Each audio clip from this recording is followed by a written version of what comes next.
जय जय रघुवीर समर्थ. वेल लहान आहे त्यावेळीच तिला आकार देणं गरजेचं आहे. ज्यावेळी वेल मोठी होते त्यावेळी आकार देऊन चालत नाही. तसंच समर्थ म्हणतात, लहान मुलं ही देवाघरची फुलं आहेत. लहान मुलांना जसा तुम्ही आकार द्याल, मनाने जो आकार द्याल, तेच मुलं उद्याचं भविष्य घडतात. कारण त्याला आकार देणं खूप गरजेचं आहे. संगतीचा परिणाम हा सुद्धा तेवढाच मोलाचा भाग आहे. आज मुलांवरती जर संस्कार झाले नाहीत तर तीच मुलं दुर्भाग्यशाली ठरू शकतात.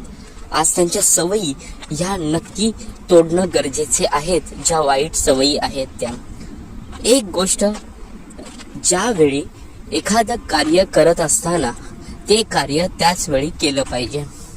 ज्यावेळी मुलं अभ्यास करतात त्यावेळी फक्त अभ्यासच झाला पाहिजे.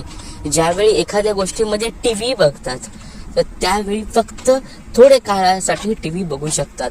पण ज्यावेळी ते जेवण करतात त्यावेळी जेवणाच्या वेळी जेवणच झालं पाहिजे. ज्यावेळी ईश्वराची भक्ती करतील त्यावेळी तेच कार्य झालं पाहिजे. तरच जीवन सुजलाम सुफलाम आहे. आजकालच्या मुलांना इतके ॲडिक्ट झालेले आहेत की दिवसभर तासनतास मोबाईल आणि टीव्ही याच्याशिवाय दुसरं काही नाही. आज कुठेही जाल तरी ती मुलं शाळेच्या कॉलेजच्या नावावरती जाऊन मोबाईलवरती गेमिंग जास्त खेळत बसतात. प्रसंग इतका आहे की हे जे जग आहे हे पूर्णपणे याच गोष्टीमध्ये अडकून गेलेलं आहे, जिथून बाहेर पडत नाहीयेत. राहिला परमार्थाचा भाग वेगळा, राहिला स्पिरिच्युअलचा भाग वेगळा, अध्यात्माचा भाग वेगळा.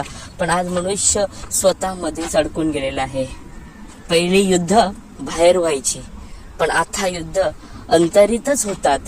त्यामुळे प्रत्येक रज तम सत्व या गुणांची माहिती आपल्या मुलांपर्यंत पोचली पाहिजे की हे नक्की काय आहे, परमार्थ काय आहे, भक्ती काय आहे, जीवन प्रवास काय आहे, हे कळणं गरजेचं आहे. कारण लहानपण देगा देवा मुंगी साखरेचा रवा. लहानपणच असतं त्यावेळी सगळेजण त्या मुलाला कवटाळतात, प्रेमाने जवळ घेतात.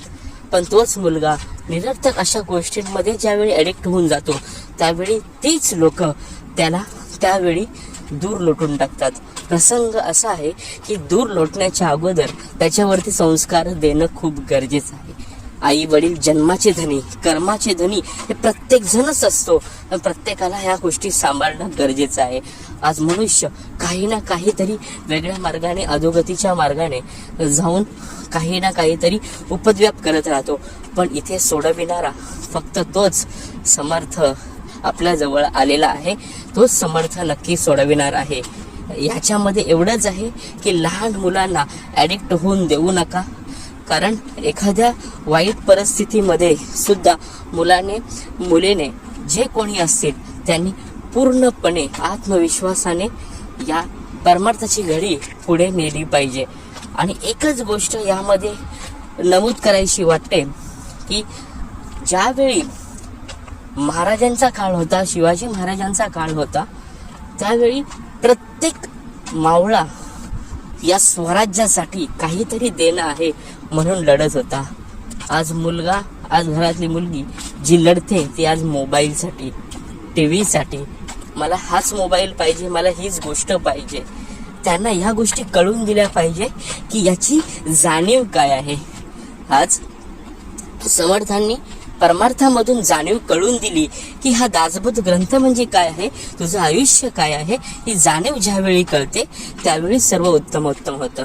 प्रसंग इतकाच आहे की आज आपल्या घरातील मुलांना सगळे जाणीव कळणं खूप गरजेचे आहे. ज्यावेळी जाणीव कळेल त्यावेळीच हा देह उत्तम घडवेल.